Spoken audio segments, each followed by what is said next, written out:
న కార్తీక నమో మాసో న శాస్త్రం నిగమాత్పరం నారోగ్య సమముత్సాహం న దేవః కేశవాత్పరః. శరదృతువు ఉత్తర భాగంలో వచ్చే కార్తీక మాసం నెల రోజులు పర్వదినాలే. కార్తీక మాస మహాత్మ్యాన్ని మొదటగా వశిష్ఠ మహర్షి జనక మహారాజుకు వివరించగా సౌనకాది మునులకు సూతుడు మరింత వివరంగా చెప్పాడు. కార్తీక మాసంలో అర్చనలు, అభిషేకాలతో పాటు స్నాన దానాదులు కూడా అత్యంత విశిష్టమైనవే. నదీ స్నానం, ఉపవాసం, దీపారాధన, దీపదానం, సాలగ్రామ పూజ, వన సమారాధనలు ఈ మాసంలో ఆచరించదగ్గ విధులు. కార్తీక మాసంలో శ్రీ మహావిష్ణువు చెరువులలో, దిగుడు బావులలో, పిల్ల కాలువలలోనూ నివసిస్తాడు. అందుకే ఈ మాసంలో వాపి, కూప, తటాకాదులలో స్నానం చేయడం ఉత్తమం. కుదరని పక్షంలో సూర్యోదయానికి ముందే మనం స్నానం చేసే నీటిలోనే గంగా, యమున, గోదావరి, కృష్ణ, కావేరి, నర్మదా, తపతి, సింధు మొదలైన నదులన్నింటి నీరు ఉందని భావించాలి. జ్యోతిష్యశాస్త్రం ప్రకారం కృత్తిక నక్షత్రం పౌర్ణమి రోజు ఉంటే అది కార్తీక మాసంగా పిలవబడుతుంది. నీటి మీద, మానవుల మనసు మీద చంద్రుని ప్రభావం అధికంగా ఉంటుంది. చంద్రుడు ఈ మాసంలో చాలా శక్తిమంతంగా ఉంటాడు. అందుకే ఈ కార్తీక మాసాన్ని కౌముది మాసం అని కూడా అంటారు. చంద్ర కిరణాలతో ఔషధలతో రాత్రంతా ఉన్న నీటిలో ఉదయాన్నే స్నానం చేయడం వల్ల అనారోగ్య సమస్యలు దరిచేరవు. శరీరంలో ప్రవహిస్తున్న ఉష్ణశక్తిని బయటకు పంపడమే స్నానం ప్రధాన ఉద్దేశం. మన శరీరం ఉష్ణశక్తికి కేంద్రంగా ఉంటుంది. ఎప్పటికప్పుడు ఉష్ణశక్తి ఉత్పత్తి అవుతూ బయటకు పోతూ ఉంటుంది. అలా ఎప్పటికప్పుడు ఉష్ణశక్తి బయటకు పోతేనే ఉత్సాహంగా ఉంటాం. ఈ ప్రక్రియను ఎలక్ట్రోమాగ్నెటిక్ యాక్టివిటీ అంటారు. ఇన్ని ప్రయోజనాలు ఉన్నాయి కాబట్టే అప్పట్లో ఆధ్యాత్మికం, దేవుడు, భక్తి పేరు చెప్పి కార్తీకం నెలరోజులు బ్రహ్మ ముహూర్తంలో స్నానాలు చేయమనేవారు. ఈ నెలరోజులు ఆ చల్లదనాన్ని తట్టుకోగలిగితే సంపూర్ణ ఆరోగ్యంగా ఉన్నట్టే మరి. స్నానం అనేది శరీర శుభ్రత కోసం, ఆరోగ్యాన్ని కోపాడుకోవడంలో ఇదో భాగం. అయితే నిత్యం చేసే స్నానం వేరు, కార్తీక మాసంలో చేసే స్నానం వేరంటారు మన పెద్దలు. కార్తీక స్నానాలు ఎందుకు చేయాలి? ఏడాది మొత్తంలో పండుగలు, పూజలు, పునస్కారాలు ఎన్నో చేస్తాం. వినాయక చవితి, దసరా 9 రోజులు, సంక్రాంతి 3 రోజులు ఇలా జరుపుకుంటాం. కానీ కార్తీక మాసం నెలరోజులు ప్రత్యేకమే. మరీ ముఖ్యంగా శివకేశవులకు అత్యంత ప్రీతికరమైన మాసం ఇది. అయితే దైవభక్తి మాత్రమే కాదు, ఈ నెలలో ఆచరించే ప్రతి క్రియ వెనుక ఆరోగ్య రహస్యం దాగి ఉంది. ముఖ్యంగా కార్తీక స్నానం ఆరోగ్యానికి ఎంతో మేలు చేస్తుంది. సూర్యుడు ఉదయించకముందే నక్షత్రాలు ఇంకా అక్కడక్కడా మినుకు మినుకు మంటుండగానే కార్తీక మాసంలో నదీ స్నానం ఆచరించాలని చెబుతారు. ఏడాది మొత్తం ఇలా చేయడానికి, కార్తీకం నెలరోజులు సూర్యోదయానికి ముందే స్నానం చేయడానికి ఓ విశేషం ఉంది. ఆరోగ్య రక్షణ కోసం నెలరోజుల నియమం. సహజంగానే కార్తీక మాసం అంటే చలి పుంజుకునే సమయం. జ్యోతిష్యశాస్త్రం ప్రకారం ఈ మాసంలో సూర్యుడు తులారాశిలో ఉంటాడు. సూర్యునికి ఇది నీచ స్థానం. ఉష్ణోగ్రత తక్కువగా ఉండే ఈ మాసం మనిషి ఆరోగ్యంపై ప్రభావం చూపుతుంది. జీర్ణశక్తి తగ్గుతుంది, చురుకుదనం తగ్గుతుంది, బద్ధకం పెరుగుతుంది, శరీరంలో నొప్పులు ఎక్కువవుతాయి. నరాల బలహీనత ఉన్నవాళ్లు చలికి ముడుచుకుని పడుకోవటం వల్ల ఇంకా పెరుగుతాయి. వీటన్నింటి నుంచి ఉపశమనమే కార్తీక స్నానం.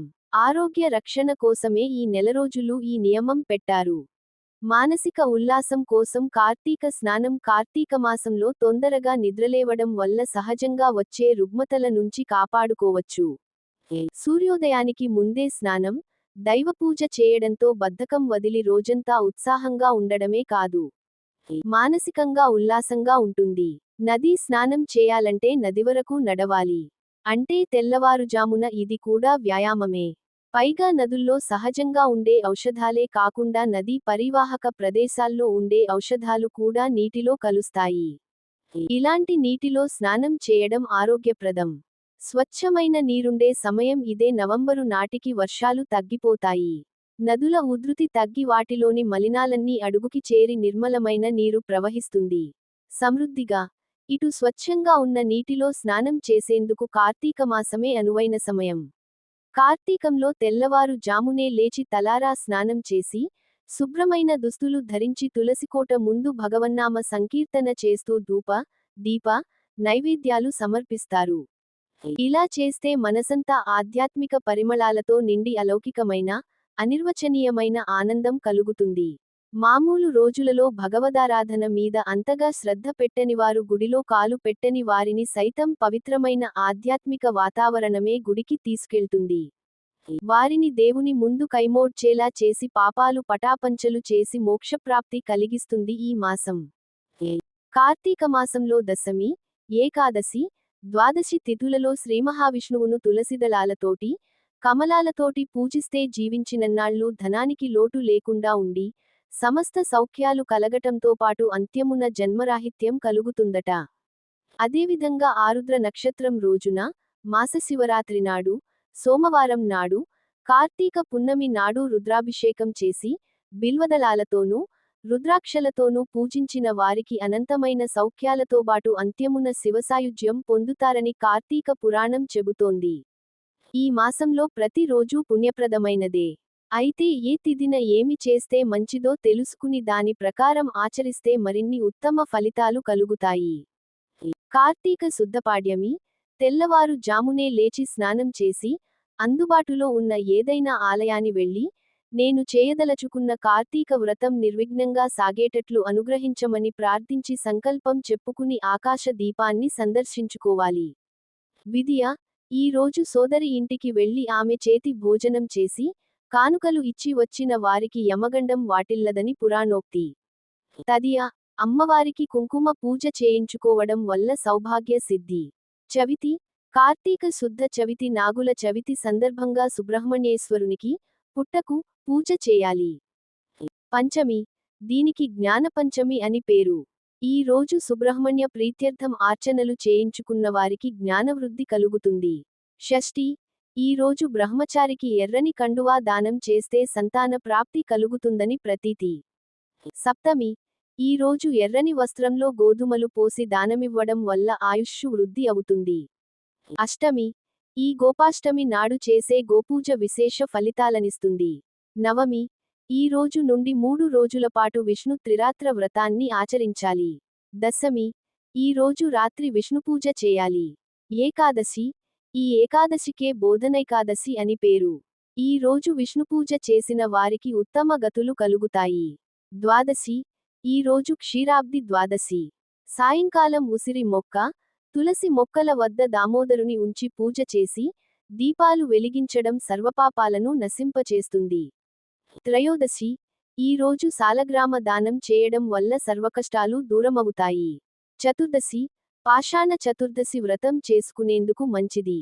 కార్తీక పూర్ణిమ, మహా పవిత్రమైన ఈ రోజు నదీ స్నానం చేసి శివాలయం వద్ద జ్వాలాతోరణ దర్శనం చేసుకోవడం వల్ల సర్వపాపాలు ప్రక్షాళనమవుతాయి.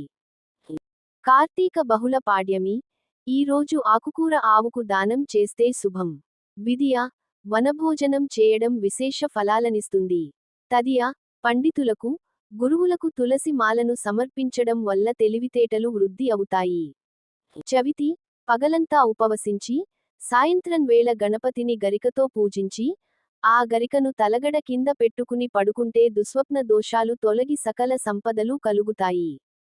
పంచమి, చీమలకు నూకలు చల్లడం, సునకాలకు అన్నం తినిపించడం శుభఫలితాలనిస్తుంది. షష్ఠి, గ్రామ దేవతలకు పూజ జరిపించడం మంచిది. సప్తమి, జిల్లేడు పూలతో గుచ్చిన దండను ఈశ్వరునికి సమర్పిస్తే సంపదలు వృద్ధి అవుతాయి. అష్టమి, కాలభైరవాష్టకం చదివి గారెలతో దండ చేసి, కాలభైరవానికి, కుక్కకు సమర్పించడం వల్ల ధనప్రాప్తి కలుగుతుంది. నవమి, వెండి లేదా రాగి కలశంలో నీరు పోసి పండితునికి దానమిస్తే పితృదేవతలు తరిస్తారు. దశమి, ఈ రోజు అన్న సంతర్పణ చేస్తే విష్ణువుకు ప్రీతిపాత్రులై కోరికలు తీరతాయి.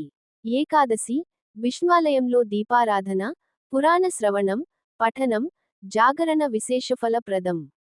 ద్వాదశి, అన్నదానం లేదా స్వయంపాకం సమర్పించడం శుభప్రదం. త్రయోదశి, నవగ్రహారాధన చేయడం వల్ల గ్రహదోషాలు తొలగుతాయి. చతుర్దశి, ఈ మాస శివరాత్రినాడు చేసే ఈశ్వరార్చన, అభిషేకం అపమృత్యుదోషాలను, గ్రహబాధలను తొలగిస్తాయి. అమావాస్య, నేడు పితృదేవతల పేరిట అన్నదానం లేదా స్వయం పాకం పేదవారికి దానం చేయడం వల్ల పెద్దలకు నరక బాధ తొలగి, స్వర్గసుఖాలు కలుగుతాయి. ఈ మాసంలో చేసే స్నాన, దాన, జపాల వల్ల అనంతమైన పుణ్యఫలాలు ప్రాప్తిస్తాయి. అయితే అలా రోజూ చేయలేని వారు కనీసం ఏకాదశి, ద్వాదశి, పూర్ణిమ, సోమవారాలలో లేదా ఒక్క పూర్ణిమ లేదా కనీసం ఒక్క సోమవారం రోజైనా సరే నియమ నిష్టలతో ఉపవాసం ఉండి, గుడికి వెళ్లి దీపం వెలిగిస్తే లభించే పుణ్యఫలాన్ని ఇస్తుంది. కార్తీక పౌర్ణమి నాడు పగలంతా ఉపవాసముండి రుద్రాభిషేకం చేయించి శివాలయంలో మట్టి ప్రమిదలో 365 ఒత్తులను ఆవునేతితో వెలిగిస్తే సమస్త పాపాలు భస్మీపటలమై ఇహలోకంలో సర్వసౌఖ్యాలను అనుభవించి అంత్యంలో పుణ్యలోకాలు పొందుతారని కార్తీక పురాణంలోని అనేక గాథలు, ఇతివృత్తాలు, ఉపకథలను బట్టి తెలుస్తుంది. క్షీరాబ్ది ద్వాదశి వ్రతం, సత్యనారాయణ స్వామి వ్రతం, కేదారేశ్వర వ్రతం కార్తీక మాసంలో చేసుకునే వ్రతాలు. కార్తీక మాసంలో వనభోజనం ఎవరు చేస్తారో, పురాణం ఎవరు వింటారో వారికి ఉత్తమ గతులు కలుగుతాయి. తామసం కలిగించే ఉల్లి, వెల్లుల్లి, మద్యం, మాంసం జోలికి పోరాదు. ఎవ్వరికీ ద్రోహం చేయరాదు. పాపపు ఆలోచనలు చేయకూడదు. దైవదూషణ తగదు. ఈ మాసంలో చేసే ఉపవాసం, జాగరణ, స్నానం, దానం మామూలుగా చేసేటప్పటికంటే ఎన్నో రెట్లు అధిక ఫలాన్నిస్తాయి. విష్ణువును తులసి దళాలు, మల్లి, కమలం జాజి, అవిసె పువ్వు, గరిక, దర్భలతోనూ, శివుని బిల్వదళాలతోనూ, జిల్లేడు పూలతోనూ అర్చించిన వారికి ఇహపర సౌఖ్యాలతోబాటు ఉత్తమ గతులు కలుగుతాయి. శక్తి లేని వారు ఉదయం స్నానం, జపం, దేవతారాధన యథావిధిగా చేసి మధ్యాహ్న భోజనం చేసి, రాత్రికి మాత్రం భోజనం చేయకూడదు. పాలు, పళ్ళు తీసుకోవచ్చు.